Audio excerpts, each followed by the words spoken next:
Nah, Buka Prodi memberikan usulan. Diterima atau tidak? Yang kecil ke A lagi. Boleh.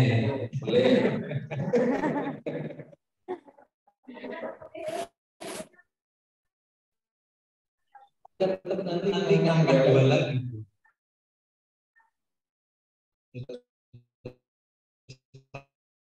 Ada satu-satu. Ada. Membedakan kerupuk. Sama Budi. Oke. Buka Prodi, silahkan mencoba. Kalau menggunakan dompet bisa murah. Jadi ketentuannya ada dua ya, yang tidak boleh dilanggar. Tindakan satu. Yang kedua, tidak boleh cakram yang kecil tertindih oleh cakram yang lebih besar. Nah, bagaimana Pak? Meskipun sementara.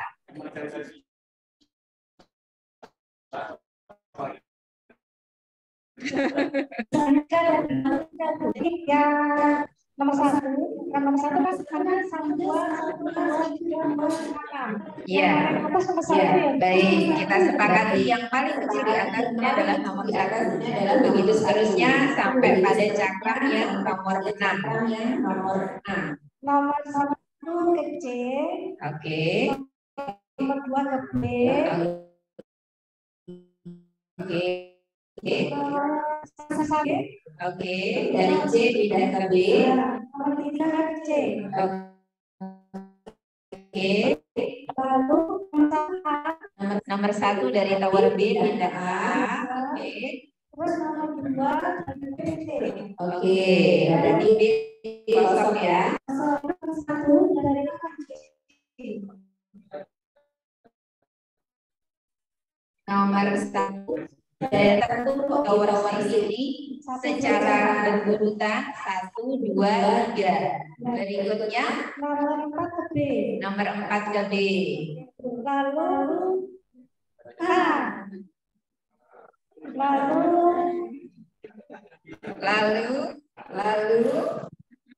boleh. Selanjutnya jawabannya itu. Baik. Iya, tahu itunya aku. Jadi yang 1 ke B, Ya. nomor 2 ke A. Ya. Betul. Lalu Dilanjut dulu jawabannya.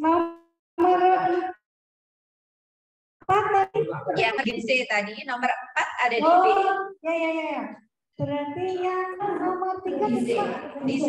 Terus nomor 1 ada di Nomor 1 ada di atasnya yang nomor 4. Oh. Nomor 2 kembali. Yang nomor 1 ke B lagi. Nomor 1 tadi posisi di A, dikembalikan ke pasti boleh. Lalu saya sudah minta 4 ya Bu. Iya. Sudah di nomor 4 tadi posisi ada di D. Yang ada di C ini adalah yang nomor 3. Oh, nomor 3 ada di C. Harusnya saya harus memindahkan C di atasnya. Di atasnya B. Di atasnya Iya. Harus 1 ya? Iya, harus 1 dipindahkan. Oh, Bu. Gini Bu, nomor 1 ke C. Nomor 1 ke C. Lalu nomor 2. Ya. Oke. Kemudian Oke. Grace. nomor 3 ke B. Nomor 3 dari C. Ya, betul. Ya. Yang atas sendiri yang mana? Yang ada di sini ini 4 dan 3. Ya, di sini nomor 5, 2, dan 1. 1 ke C, Nomor 2 ke B. nomor 2 ke B. Berarti yang ada di tower B adalah nomor 4 dan 2. Kemudian di tower C adalah nomor 1. Kemudian di tower C adalah nomor di sini. Tidak. Enggak.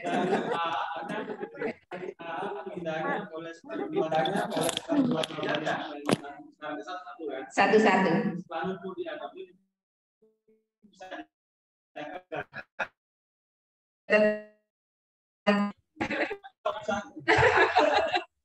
Baik, Ibu, inilah kira-kira jawaban kita. Kita ada saatnya menemukan situasi yang benar-benar kalau di peribahasa itu apa Bu Asri? Si malakama. Ada di mana kita saat itu benar-benar ada pada situasi yang sulit untuk memutuskan. Keputusan yang paling ringan resikonya harus kita ambil meskipun itu tetap di. Nah, bagaimana ketika kita dihadapkan dengan situasi yang benar-benar complicated? Bapak Ibu boleh memperhatikan gambar di slide berikutnya. Ini jumlahnya lebih sedikit ya. Saya coba slideshow. Terlihat?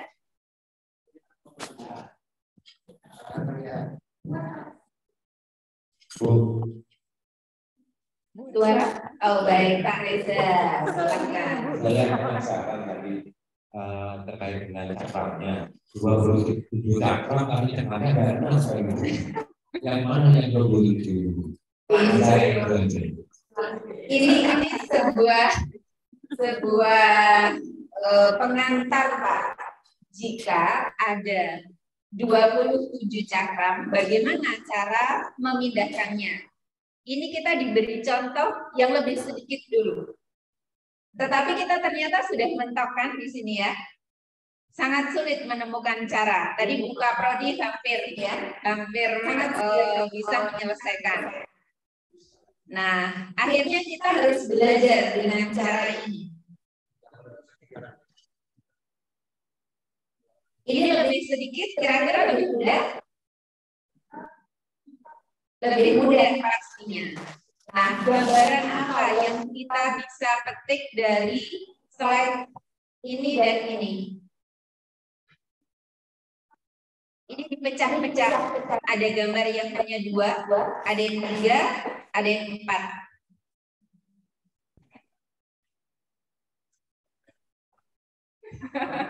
Oh, Pak Reza ternyata terpaku dengan jumlah cakramnya. Bukan dengan konteks city-nya ya.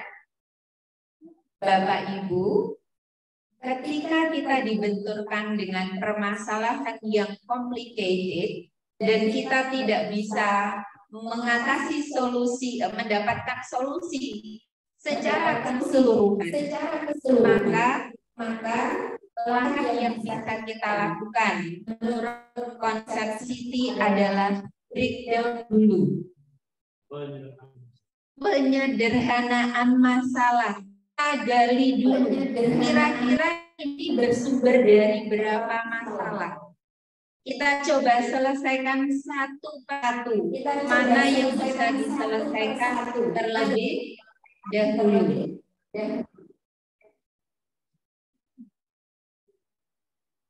Nah, inilah yang dimaksud dengan konsep City. Dan bagaimana nanti menggunakan konsep ini dalam pembelajaran. Kita kembali ke atas, Bapak Ibu.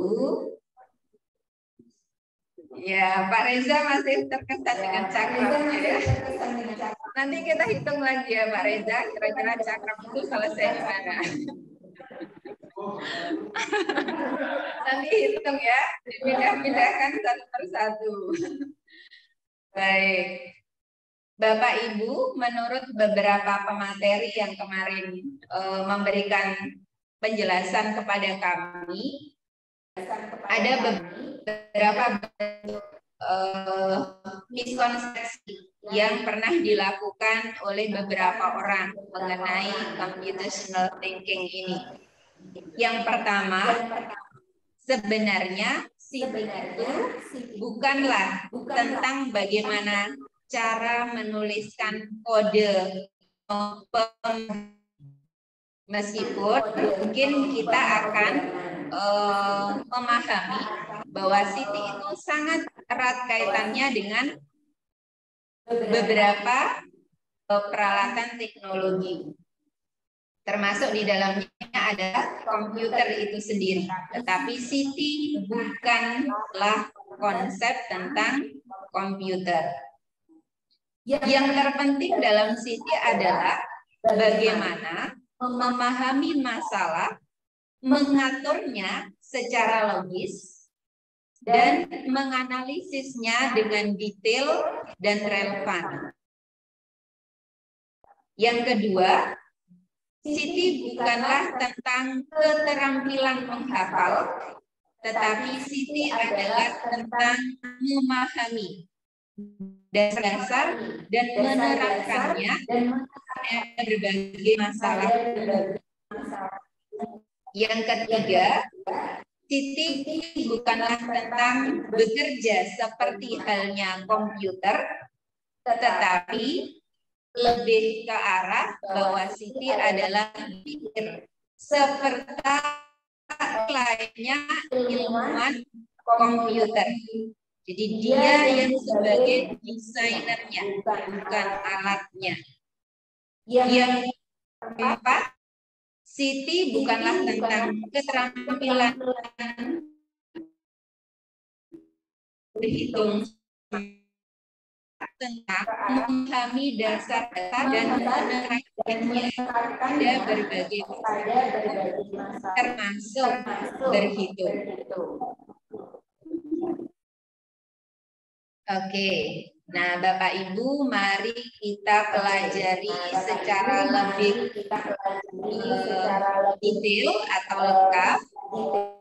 Jika tulisannya terlalu kecil, juga masih bisa terbaca.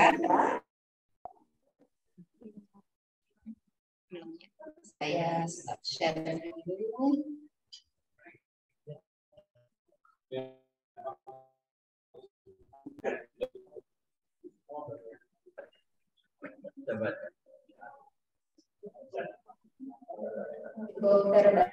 Cukup terbaca, Bapak Ibu.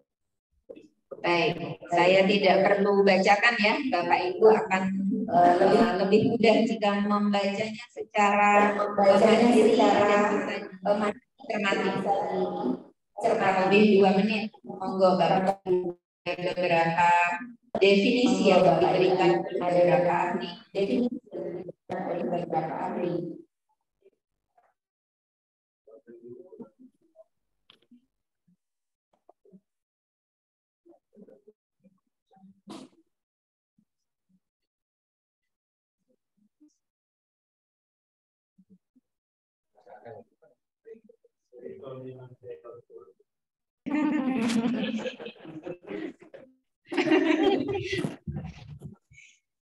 Baik, saya coba membantu membacanya ya, Bapak Ibu ya.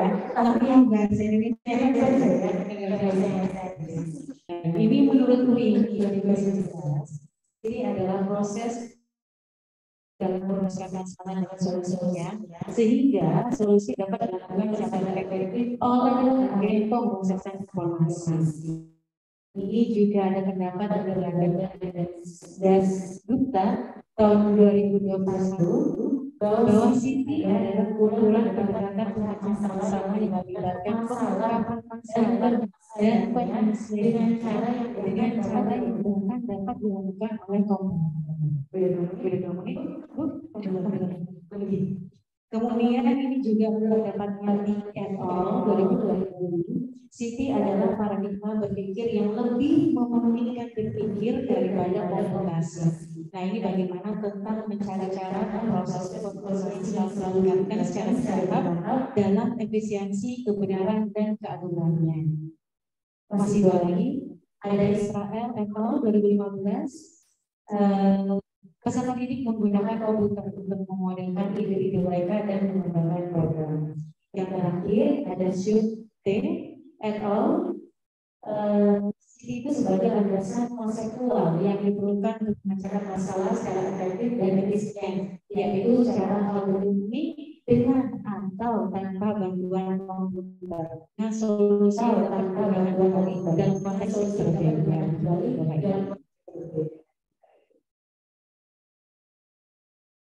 Terima kasih Bu Astri sudah membantu membacakan. Ketika saya bisa berhenti sebentar.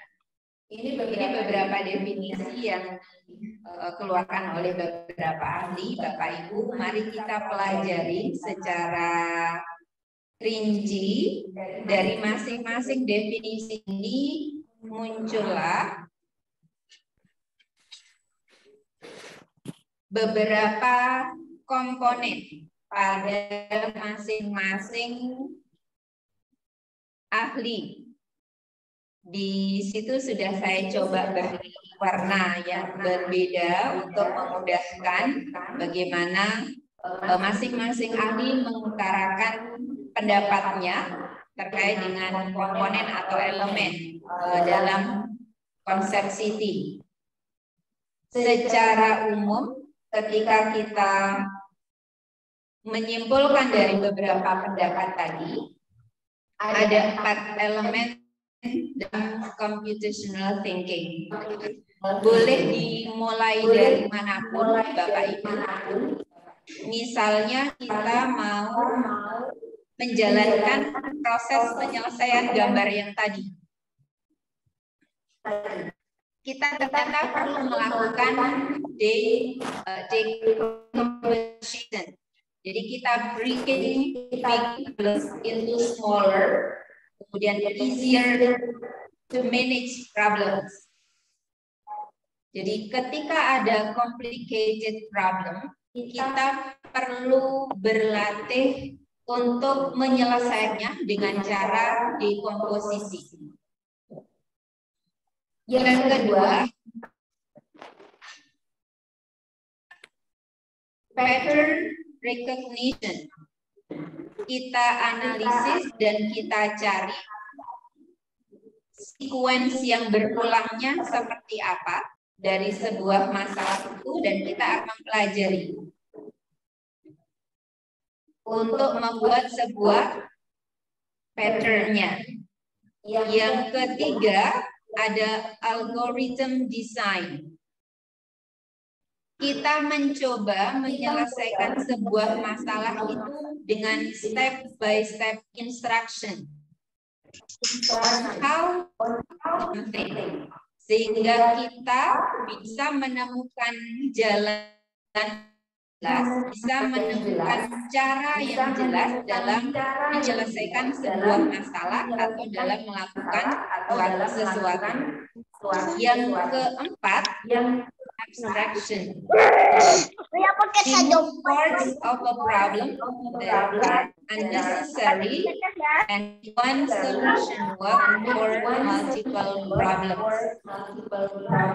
Jadi kita boleh mengambil sebagian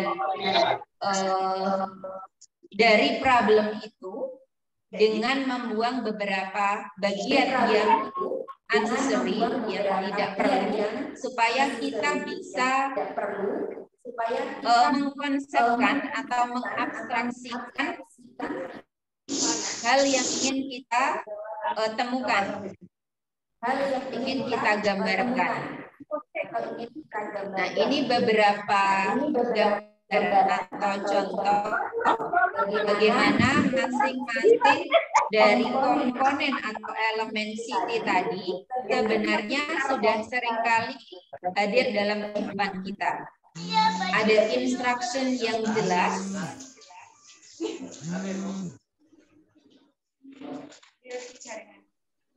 Duduk, duduk. Kemudian ada konsep algoritme, kemudian ada konstruksi, kemudian ada dekomposisi. Ini contoh yang paling mudah untuk membuat orang paham, untuk membuat orang bisa melakukan sesuatu.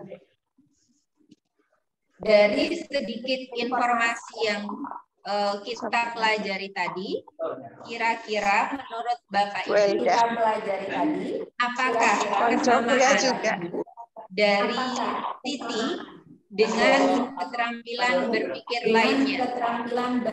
Ini jurusannya macam-macam dari TK sampai SMK. Kemudian Bapak Ibu juga boleh mencoba untuk mengutarakan apa perbedaan model yang lainnya.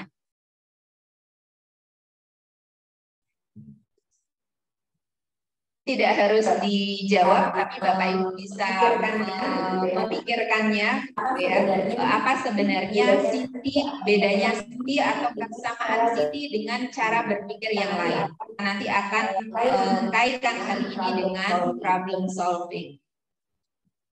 Nah, ini sudah mulai pada pembelajaran kita, Bapak Ibu. Bapak Ibu selama mengajar, apakah selalu baik-baik saja atau pernah menemukan masalah baik-baik saja atau banyak? Pastinya tidak mungkin selalu baik-baik saja. Nah, dari permasalahan tersebut selalu baik-baik saja, Bapak Ibu boleh berbagi pengalaman di antara sekian banyak permasalahan yang Bapak Ibu ingat paling complicated itu permasalahannya apa, dan waktu itu Bapak Ibu cara menyelesaikannya bagaimana? Bu Asri mungkin bisa mengundang Bapak Ibu yang ada di kolom Zoom. Baik, Bapak Ibu semua dan teman semuanya, gimana? Nah, ini yang Bu Fitra. Misalkan dalam proses pembelajaran, permasalahan apa yang pernah dihadapi. Tapi jangan curcol ya, Bapak Ibu ya, jangan curhat ya sih ya. Permasalahan apa aja yang dihadapi gitu ya. Yang paling nanti coba menyelesaikan permasalahan tersebut. Sebentar, saya coba melihat dari Bapak Ibu semuanya. Siapakah yang berkenan untuk berbagi? Bapak Ibu hebat semuanya yang ada di sini. 99 orang dikurangi kita berdua, berarti 97 orang ya. Wah, ini pada scan tahun ini ya. Takut kami itu juga.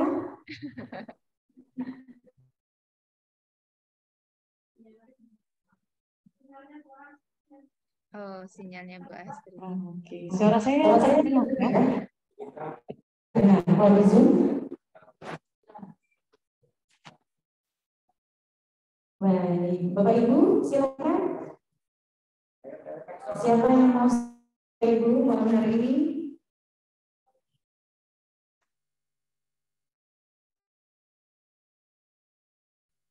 Sambil Bapak Ibu yang ada di ruang Zoom, mungkin Bapak Ibu yang ada di ruang luring. Sepertinya yang pengalamannya paling banyak ini para senior ya. Atau justru sebaliknya, yang merasa mengalami permasalahan pembelajaran itu yang paling junior. Sebaliknya.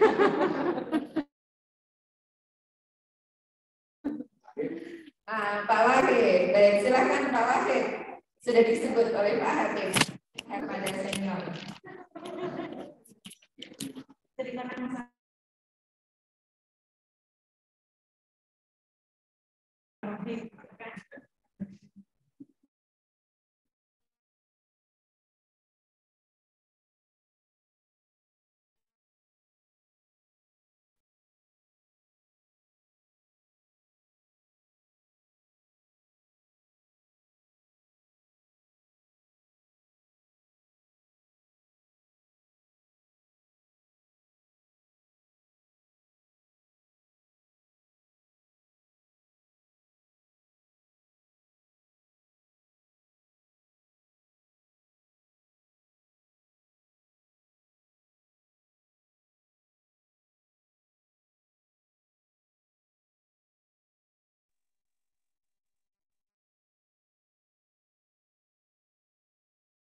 Suaranya Bu Fitra.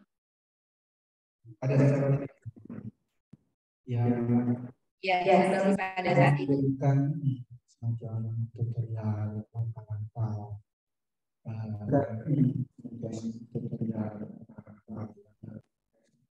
tutorial langkah-langkah Prakteknya sebagai contoh ya, prakteknya. Oke. Sebagai contoh ya. Oke. Baik, terima kasih dan tepuk tangan buat Pak Wahid. Memang tidak mudah ya membuat pembelajaran daring itu bisa interaktif, apalagi kalau model yang digunakan project based. Apakah proyeknya itu benar-benar berjalan, hasilnya sesuai dengan desain awal yang sudah dirumus.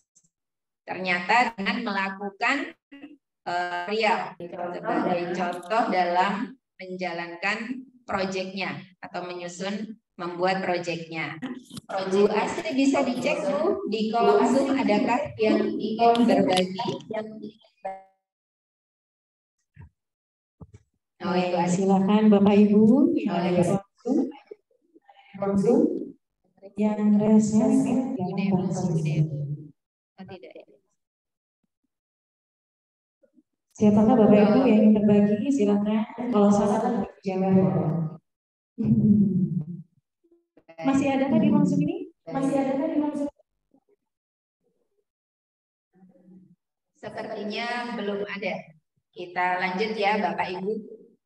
Beberapa slide berikut adalah gambaran masing-masing komponen atau elemen pada Siti tadi, bagaimana pelaksanaannya. Pertama adalah berkaitan dengan big problem atau tadi kita istilahkan dengan complicated problem. Kita perlu menguraikan masalah menjadi masalah-masalah yang lebih kecil. Ini salah satu konsep dalam Siti, dekomposisi. Kemudian yang kedua adalah menemukan kemiripan antara masalah yang dihadapi dengan masalah yang pernah diselesaikan sebelumnya. Atau kita melakukan pattern recognition. Kemiripan itu bisa jadi dari pengalaman yang sudah dilakukan oleh orang lain dengan kasus yang mirip, atau dilakukan oleh diri kita sendiri dengan permasalahan yang mirip. Di sini ada gambar yang membantu kita menunjukkan bagaimana pelaksanaan pattern recognition. Yang ketiga adalah abstraksi. Kemiripan antara masalah yang dihadapi dengan masalah yang pernah diselesaikan sebelumnya, tetapi dengan menggunakan atau memformulasikan sebuah gambaran yang tidak real ya. Gambar kucing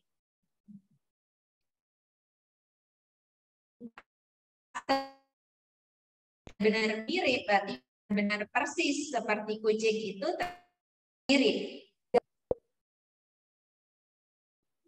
Kalau kita melihat sebuah lukisan, kita melihat itu ada beberapa bentuk abstraksi yang dilakukan oleh si pelukis.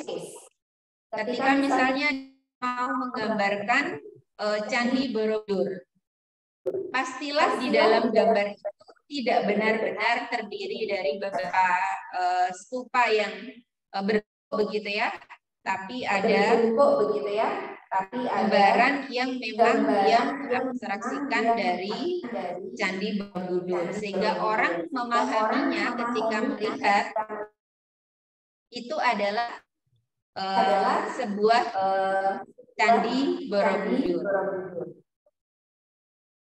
Yang keempat adalah algoritma berpikir. yaitu mengkonstruksi penyelesaian masalah menjadi langkah-langkah yang terstruktur. Jadi contohnya kebetulan kaitan dengan cara membuat pancake ya. Bapak Ibu, berkaitan dengan permasalahan yang tadi kita jalankan, Bapak Ibu boleh mengakses link Padlet yang sudah saya siapkan. Mungkin bisa saya share di kolom chat ya, biar memudahkan.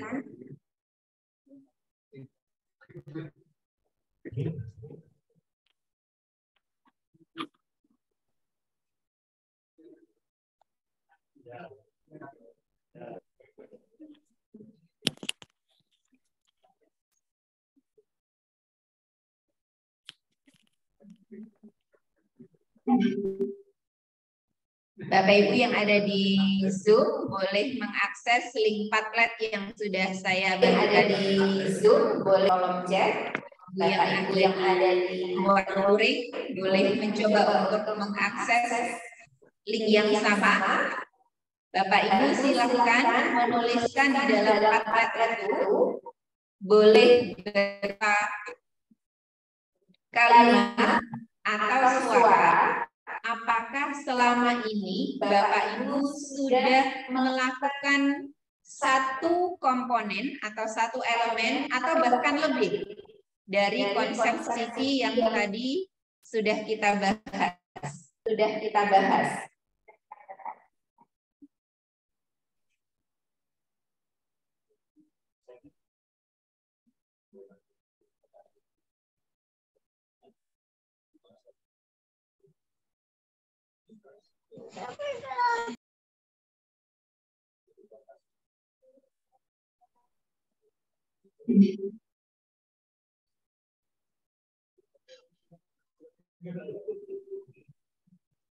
Ada yang sudah mencoba, Bapak Ibu? Atau linknya saya bagikan di grup dosen ya?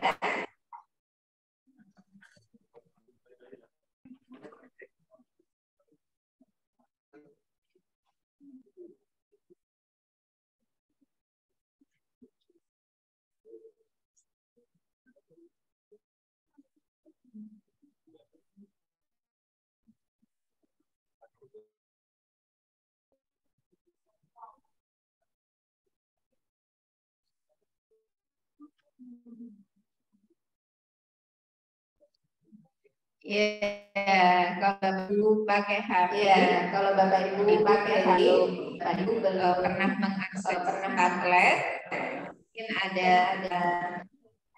requirement untuk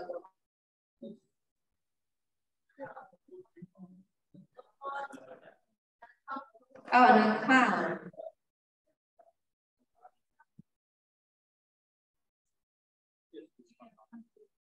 Oke. Baik, jika memang not found, kita coba untuk menuliskan saja pada kolom chat Bapak Ibu. Manakah di antara yang pernah Bapak Ibu jalankan?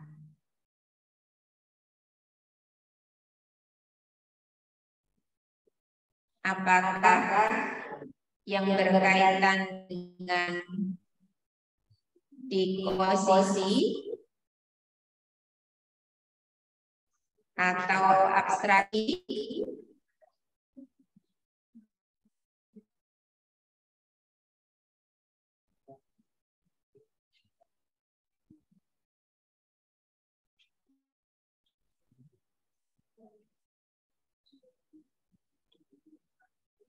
atau justru sering menggunakan algoritma desain?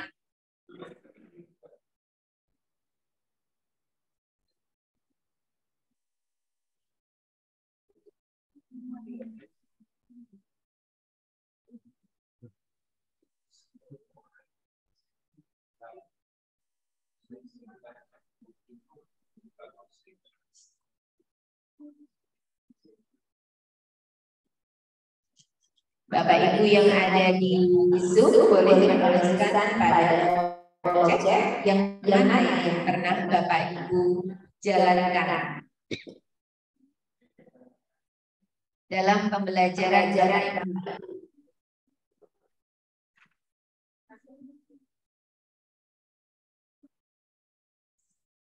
Di komposisi.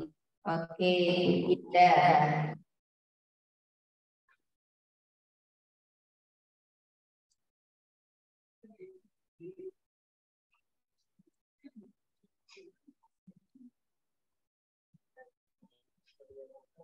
Bu Indah, apakah speakernya bisa diaktifkan? Mungkin Bu Indah bisa menjelaskan lebih lanjut itu berkaitan dengan materi apa dan seperti apa pelaksanaan di komposisinya.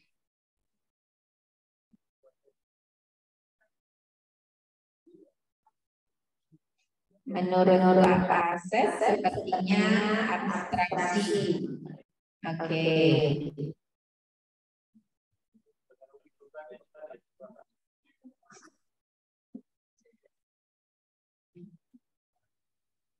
Baik, saya udah ada di ruang Bapak Ibu dari meja yang pojok sana. Silakan Pak Reza. Pertanyaannya apa? Bukan cakram, Pak. Pertanyaannya adalah mana di antara 4 elemen computational thinking ini yang pernah Pak Reza terapkan dalam pembelajaran. Baik,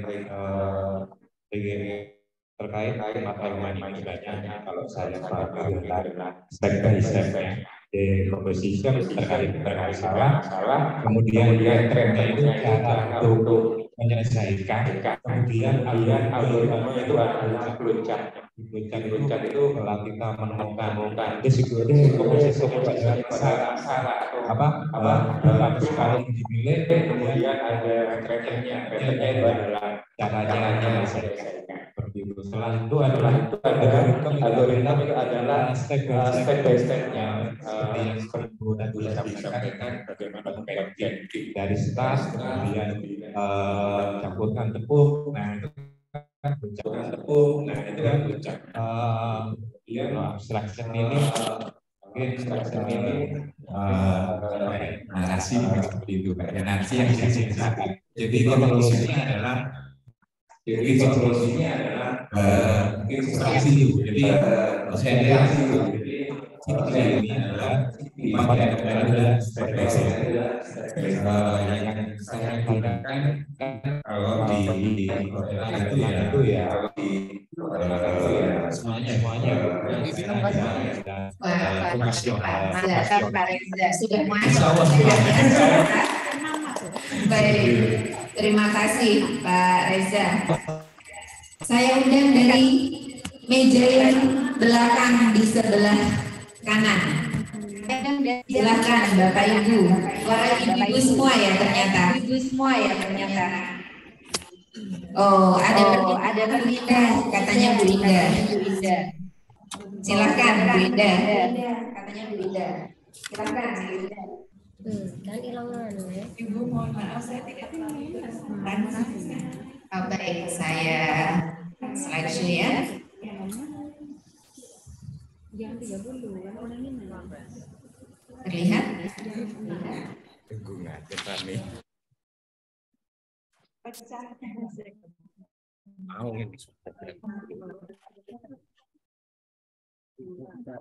View the channel. Cukup terlihat ya? Atau perlu maju ke depan bisa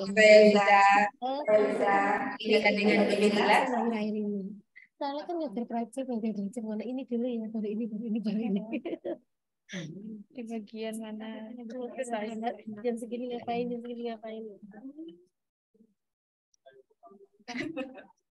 Ada lagi? Di antara 4 elemen ini, kenapa? Oh, ada di Pak Hasmi ternyata menemukan jawabannya. setelah browsing setelah browsing di YouTube masih penasaran dengan cakra. Ya Bu Ida, baik. Ya Bu Ida, dari beberapa definisi yang tadi disebutkan, kita mencoba untuk mempelajari 4 bentuk elemen atau komponen. Elemen step atau komponen, ini bukan step ya. Jadi dia hanya elemen atau komponen. Di antara 4 elemen yang manakah yang tidak pernah merasa tidak dijelaskan dalam proses pembelajaran? Apakah yang di komposisi atau yang pattern recognition atau yang abstraction atau yang algorithm design? Apa? Oke. Boleh diceritakan seperti apa itu? Kalau saya tidak menjelaskan pattern ini, kita mencoba memecahkan masalah dengan hal yang pernah kita solusinya. Jadi kita mirip, jadi kita bisa menemukan solusi cara itu ya. Oke. Dalam pembelajaran bahasa, kira-kira contoh konkretnya seperti apa? Dalam proses pengajaran bahasa, pattern recognition kita gunakan dalam teknis. Oke. Jadi ketika mahasiswa belajar tentang business science, mereka mencoba mengenali ternyata ini pakai dari perkembangan. Nanti ketika mereka menemukan model yang serupa dengan yang tadi, mereka sudah lebih dan mereka bisa menarik kesimpulan dari kalimat-kalimat yang ada yang mirip, kemudian digunakan di kalimat yang baru. Oke, thank you very much, Bu Ida. Baik, kita bergeser ke mejanya para senior dan Pak Hatip sudah present. Silakan, monggo Pak Hatip.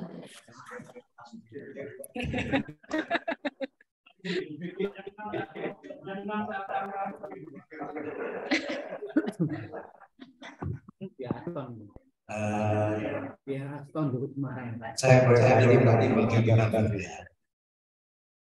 Sepertinya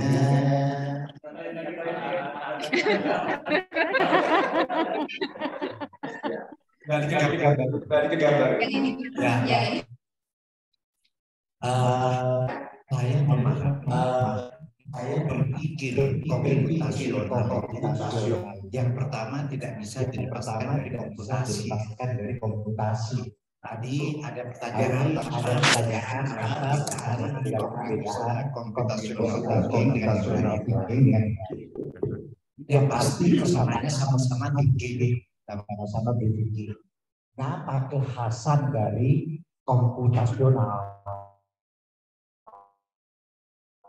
Decomposition itu bukan kekhasan komputasional. Pemecahan model lain pun decomposition. Kemudian juga algoritma gitu ya. Itu juga bukan kekhasan. Nah, IPM ketika bikin SOP itu kan yang jalannya adalah kalau dipecah sendiri itu maka menurut saya itu bukan komputasional thinking. Kita sebut dengan komputasional thinking jika keempatnya itu sekaligus. Jadi ada dekomposisi, tidak ada algoritma, bukan computational thinking. Sama dengan yang tadi, pattern recognition, kerjaan saya kelas. Jadi bisa begini, sebenarnya bisa begini, sebenarnya tidak ada mengenal pola saja, mengenal alamat sudah tidak perlu diminta apa-apa.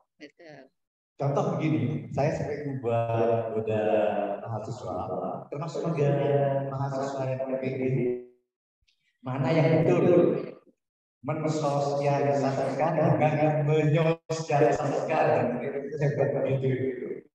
Umumnya mereka menjawab mensosialisasikan. Nah kemudian saya kenalkan pada PTN-nya, bukan kepada khusus bahasa, bukan kepada guru bahasa. Dengan satu, dengan sosialisasi,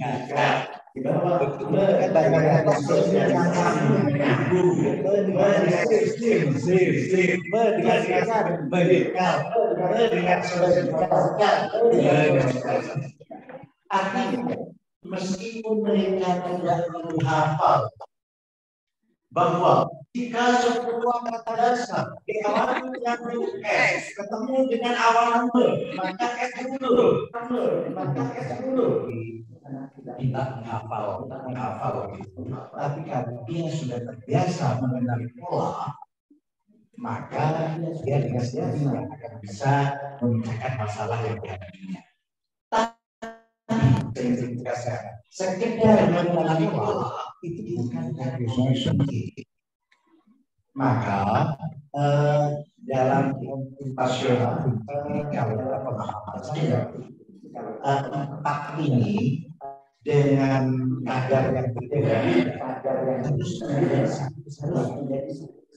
Nah persoalannya adalah menurut saya untuk dunia eksak ini jauh pola algoritma jauh. Sementara dalam dunia sosial itu saya sering cerita, jadi tidak selinier gitu ya. Polanya itu polanya yang digambar istilahnya bersama Pak Reza tadi. Flowchart itu kalau di perhotelan, apalagi di urusan menyediakan makanan, jauh sekali langkah-langkahnya itu jelas sekali. Maka kalau langkah-langkah itu jelas sekali. Itu sudah cara dulu. Fitrah, yakni komputasional itu dilatih bagian. Dilatih bagian. Contoh, kayaknya kita sadari yang biasa di media sosial mungkin tidak kenal dengan kode-kode atau simbol yang ada di wajib itu menunjukkan bahwa yang bulat di atas bedanya nota akhir harus menjelaskan itu. Nah kita seringkali tidak mengarah sepertinya simbol-simbol yang ada. Saya berharap ini komputasional ini bukan hanya untuk tambahan gurunya, tapi saya berharap gimana sih komputasional ini bisa disampaikan pada anak-anak didik, sehingga mereka menjadi pemikir satunya sistematik ya. Algoritma desain harus tidak bisa akan bisa misalkan algoritma. Benar Pak? Salah kan? Kalau tidak sistematis akan salah kan Pak? Iya. Kalau tidak sistematis akan. Kalau tidak sistematis bisa bikin algoritma ya. Sistematisnya itu akan tidak sama pada algoritma jika ada pada abstraction atau pada langkah decomposition. Yang sistematik atau pada sudah dilatihkan itu pada pattern recognition dan pada algoritma ini mudah dilatihkan. Sementara decomposition algoritma abstraksi ini tidak mudah dilatihkan dalam pandangan saya. Betul. Jadi yang ingin saya pesan yang saya sampaikan adalah elemen ini merupakan satu kesatuan jika kita ingin berpikir rotasional secara efektif.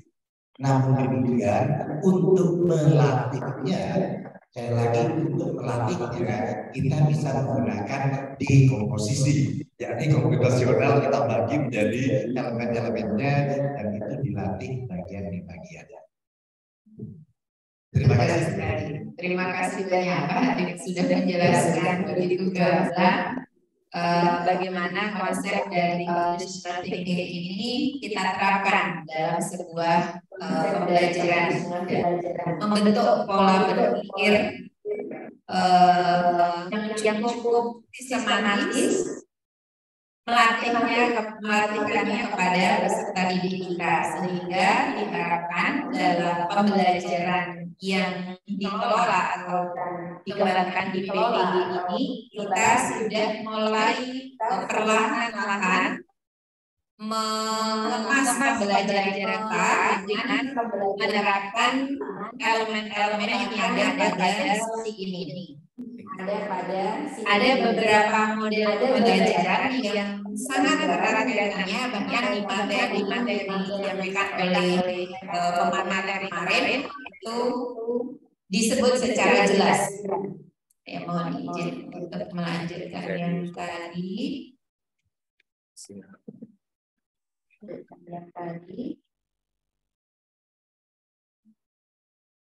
Ini beberapa bentuk yang bisa kita lakukan dalam melatih peserta didik kita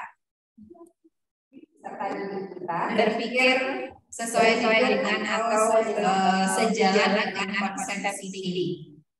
Nah, ini yang ingin dikembangkan di dalam PPG karena di dalam PPG para guru akan merumuskan rancangan pembelajarannya dengan beberapa model dan yang dijelaskan atau disebutkan di dalam slide ini salah satu yang paling tepat untuk atau paling memungkinkan untuk jalankan konsep ini adalah pembelajaran dengan model problem based learning atau case method. Dan ini insya Allah sudah tidak asing lagi di Bapak Ibu dan bagi para mahasiswa. Jadi bagian yang sudah kita latihkan kita bahas dalam rangka pembelajaran. Yang kita perlu lakukan bagaimana konsep itu dimunculkan atau diterapkan secara lebih sungguh-sungguh dalam beberapa langkah pembelajaran. Ini bentuk dari problem solving dalam pembelajaran yang menggunakan case method. Nah, ini kira-kira Bapak Ibu mudahnya gambaran yang ingin disajikan ketika berawal dari sebuah situasi di mana muncul banyak ide yang itu banyak sekali variannya dan kita perlu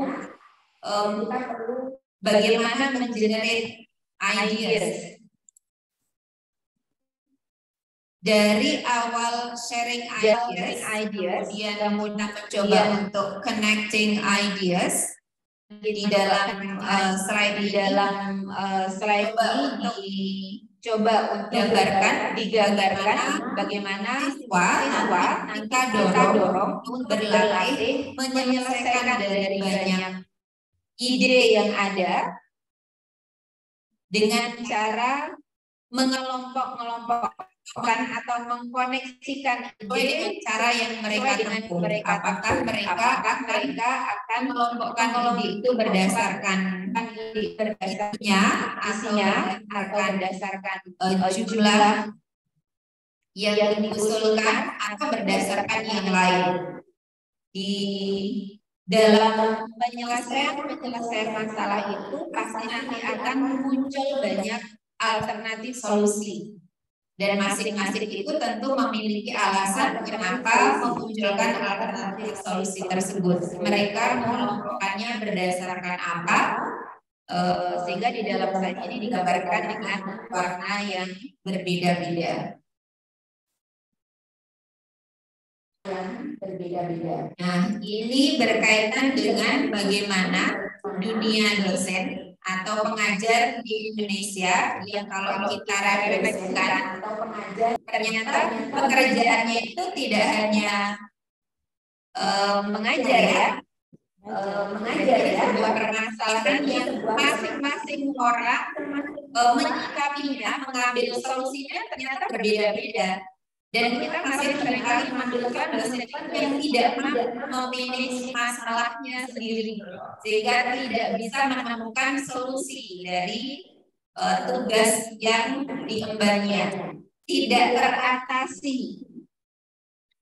Nah, ini sebagai refleksi bagi kita bahwa ternyata dari computational thinking itu tidak hanya berhenti pada tataran konsep ya, tapi dalam pelaksanaannya pun seringkali kita bisa melihat apakah orang tersebut bekerja dengan yang bagus atau tidak. Bagaimana cara dia masalah-masalah yang dihadapkan kepada dirinya, dan cara dia menyelesaikan masalah tersebut seperti apa. Kita bisa melihat atau menilai gambaran seseorang, mampukah dia membangun konsep City-nya di dalam kehidupannya. Di slide, beberapa slide yang terakhir ini, Bapak Ibu, penekanannya adalah bagaimana atau kenapa kita penting untuk mengintegrasikan City ini dalam belajar kita. Beberapa alasan yang diungkapkan di sini adalah pertama, bahwa City sebagai sebuah kecakapan berpikir dalam upaya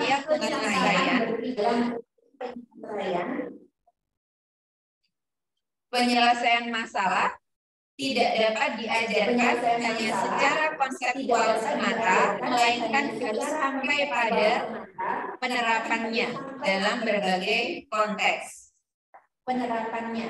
Kita seringkali melihat ya Bapak Ibu, ada siswa atau mahasiswa yang mungkin secara konsep dia bagus, kalau diskusi dia lancar dan aktif sekali, tapi ternyata realitanya dia sendiri tidak mampu menerapkan konsep City itu dalam kehidupannya.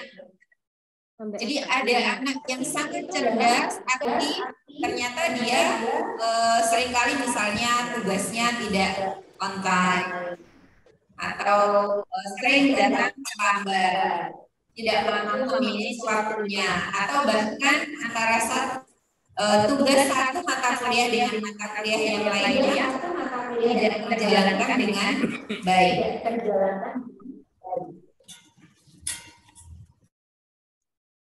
Nah, ini sangat simpel pertanyaannya, tetapi ini menunjukkan seberapa jauh kita sebagai dosen, sebagai pengajar, mampu menerapkan konsep City ini dalam pembelajaran kita. Tadi Bu Indah sudah mencontohkan bagaimana pattern recognition dalam sebuah pembelajaran bahasa. Nah, mungkin kita perlu mendengar dalam pembelajaran yang lain. Sepertinya tadi dari boleh. Pak Wahid ini bertanya dan harus menjawab sekaligus ya Pak. Karena kita mendengar dari materi yang sama.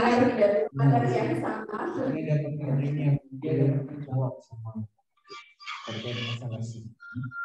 Apakah ini hanya berlaku di dunia memang yang dan memakan contoh di sosialnya itu di luar pembelajaran ini. Tadi tanya Pak Hatip bagaimana istri minta uang, ngamuk itu kan permasalahan. Ini bisa dipakai menggunakan algoritma atau menggunakan pola. Ya, berarti ini perlu yang jelas ya Pak ya, biar tidak marah-marah gitu ya. Nah itu tadi, gimana untuk bisa menjelaskan tadi? Saya juga bingung.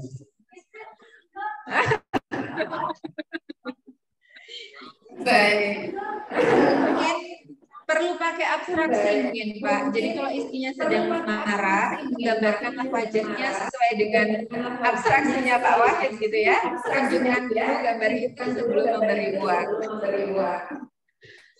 Ya, ini pertanyaan di kasus sosial ya. Dan mungkin yang menjawab adalah para senior yang lebih bijak.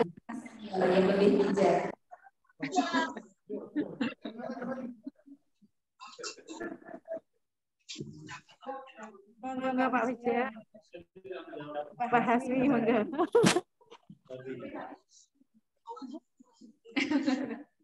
Iya, Pak Wahid main-main. Iya. Baik, kalau isi ngomong, tapi berhenti ngomong. Karena dia menceritakan. Namun sebelumnya tidak terlalu patuh kan hal yang baru kita sendiri kan hal yang dari Eropa sudah dari Eropa kita lebih tadi Ibu Fitro mengatakan penyederhanaan masalah itu yang kita pakai itu alirannya Newton. Jadi masalah yang kompleks itu hanya bisa selesai kalau kita sederhana. Bukan ya. Nah, tentu saja dalam computing ini tidak perlu setiap masalah pakai beginian Pak. Jadi ini kan tujuannya kan efisien dalam menyelesaikan suatu persoalan. Nah, dengan computing ini kita menemukan pola untuk menyelesaikan sebuah masalah. Nah, kalau kita menemukan pola, maka kalau ada kemiripan masalah dengan masalah asal itu, maka kita bisa gunakan. Dan hal yang berat bisa kita selesaikan dengan menggunakan pola yang sudah ada. Itu gunakan. Nah, kalau untuk sosial saya kurang paham. Cuma pengalaman saya terhadap sosial kan juga berpikir putar-putar. Nah, mungkin itu yang dihindari gitu lah. Maaf, sebentar diulangi yang terakhir. Saya kebetulan konsentrasi mencari. Tidak usah diulang. Nah, mungkin itu yang perlu didekomposisi tadi, sehingga kita bisa membuat pola terhadap masalah. Dengan demikian, energi kita untuk memecahkan masalah itu jadi lebih efisien. Itu menurut kami gunanya kita berpikir secara komposisional tinggi. Nah, memang rumitnya itu sebenarnya misalnya begini. Saya ingin mengatakan, saya pergi ke Pasar Tanjung, ingin beli pisang apel. Clear. Tapi orang sosial bisa bercerita, saya lihat Projoyo, kemudian saya lihat di kiri ada sesuatu, dan ada sesuatu, depan ada itu, terus saya masuk ke Tanjung, asalnya pisang apel. Orang udah capek nunggu, ternyata bisa ngambon. Nah, bedanya di situ menurut saya. Terima kasih. Baik, terima kasih banyak Pak Hasmi yang sudah menguatkan bahwa ternyata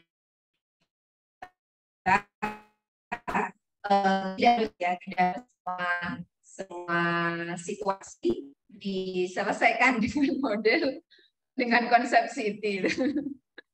Ya, tapi kalau Pak Wahid mungkin ingin menerapkan sepenuhnya Pak. Jadi apapun itu diselesaikan dengan konsep City. Silakan Pak Hatip.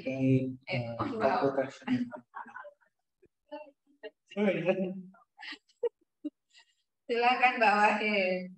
Sebenarnya itu adalah bagi saya pribadi itu adalah naluri yang memang sudah ada pada manusia dan saya memang cocok dengan bahasnya jawabannya dan sering saya gunakan itu. Misal contoh ada orang yang ingin pesan presensi online atau rapor online. Ini kan terkait masalah sebuah kebijakan. Nah, pada saat itu saya menggunakan salah satunya semua itu saya gunakan. Mulai dari menyederhanakan apa apa saja yang perlu saya sederhanakan biar kita ikut. Kemudian polanya ini harus seperti apa, dan datanya tadi kan ada abstraksi representasi, nah itu datanya apa saja, kemudian dipetakan mana user dari guru, siswa, dan admin ataupun kepala sekolah. Kemudian baru saya membuat algoritma, langkah-langkahnya apa saja yang harus saya lakukan. Menurut saya tes ini memang sudah ada pada diri manusia untuk bisa menyederhanakan sebuah masalah dan membuat pola-pola. Intinya seperti itu. Dan memang tidak harus atau menerjemahkan sebuah kebijakan rektor. Bisa contoh yang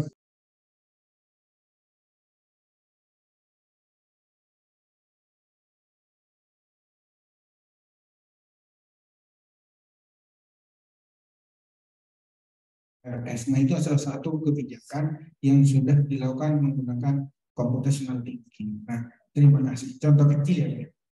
Terima kasih banyak Pak Wahid yang sudah melengkapi diskusi kita di malam hari ini.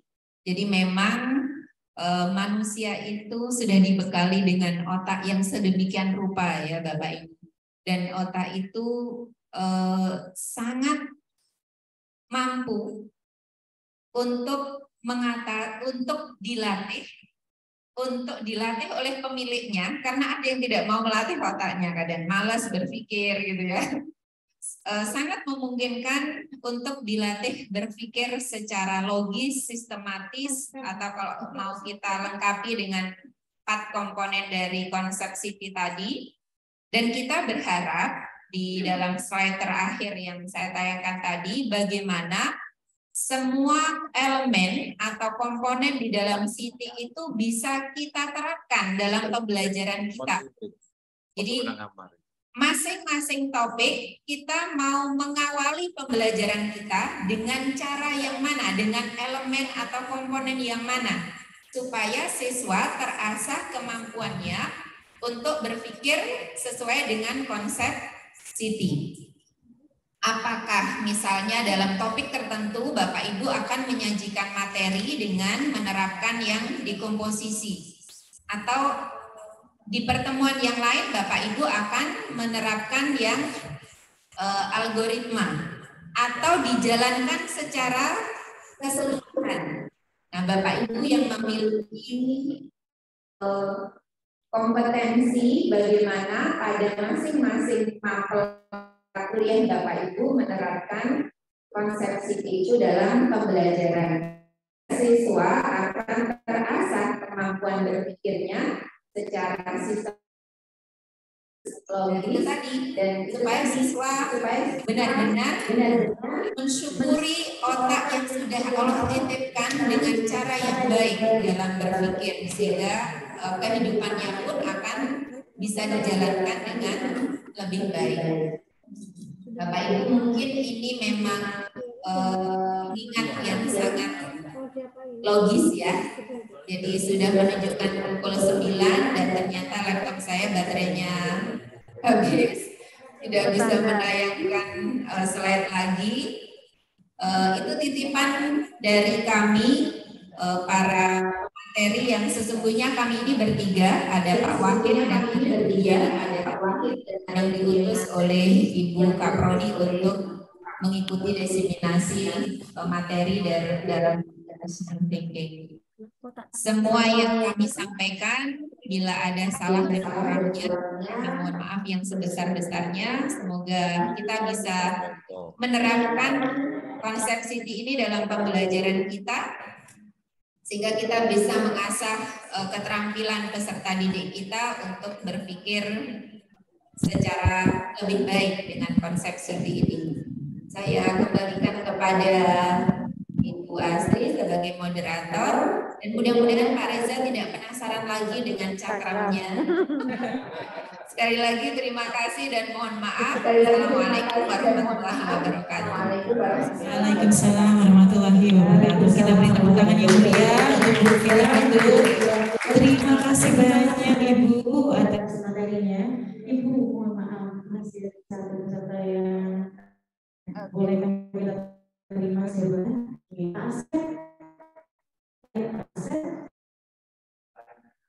Silakan Pak Asep.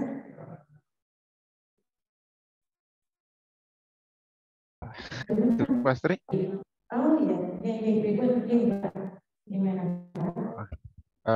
Mohon maaf sebelumnya, barangkali ini di akhir ya. Tapi tadi topik yang dibicarakan, apalagi dengan ada beberapa tanggapan Bu Fitrotul dari Pak Hatip ya, Pak Wahid, saya jadi lebih terstimulasi untuk betul-betul mendalami konsep Siti ini.